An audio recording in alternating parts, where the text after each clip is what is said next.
Hello friends, are you ready to learn about a new country? I hope you are, because today we're taking a look at how some people live in Peru. If you want to learn more about Peru, don't forget to download the activity pack in the description below. Now let's continue with the video. This is Carlos, a 10-year-old who lives in Lima, Peru. From Monday to Friday, he wakes up at 7 a.m. because school starts at 8 a.m. When Carlos sits at the table to have breakfast, he meets his family by saying buenos dias, which means good morning in Spanish. Peruvians who live in cities always prefer to have a simple or on-the-go breakfast. Today, while his parents eat bread with cheese, ham, and avocado, Carlos eats a sweet tamale, very popular on Peru's coast. Carlos's dad, Emilio, owns a small textile manufacturing factory. His factory manufactures rugs, pillows, sweaters, ropes, coats, hats, and wall hangings. The material used for all of these is llama, vicuñas, and alpaca wool.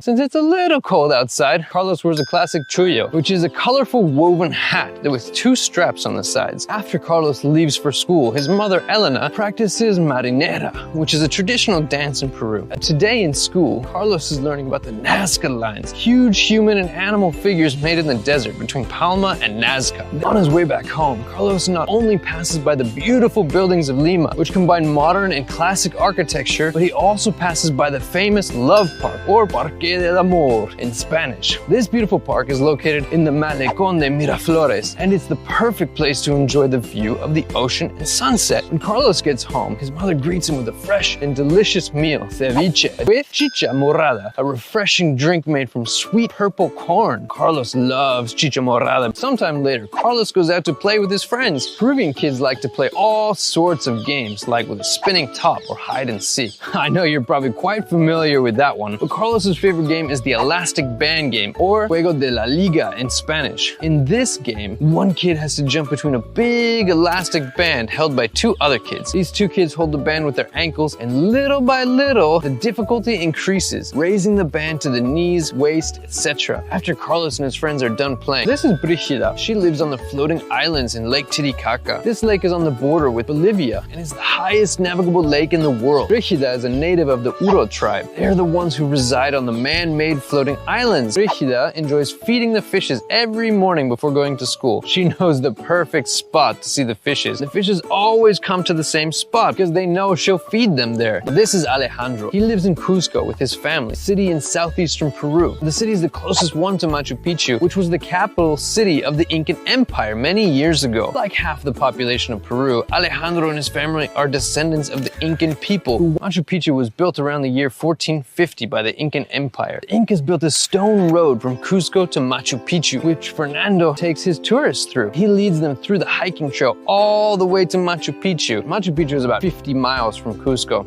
Now, mangoes grow everywhere in Peru. They're Alejandro's favorite fruit. And those are just a few things about Peru and how some Peruvian people live. Thank you so much for watching, and don't forget to subscribe if you want to see more.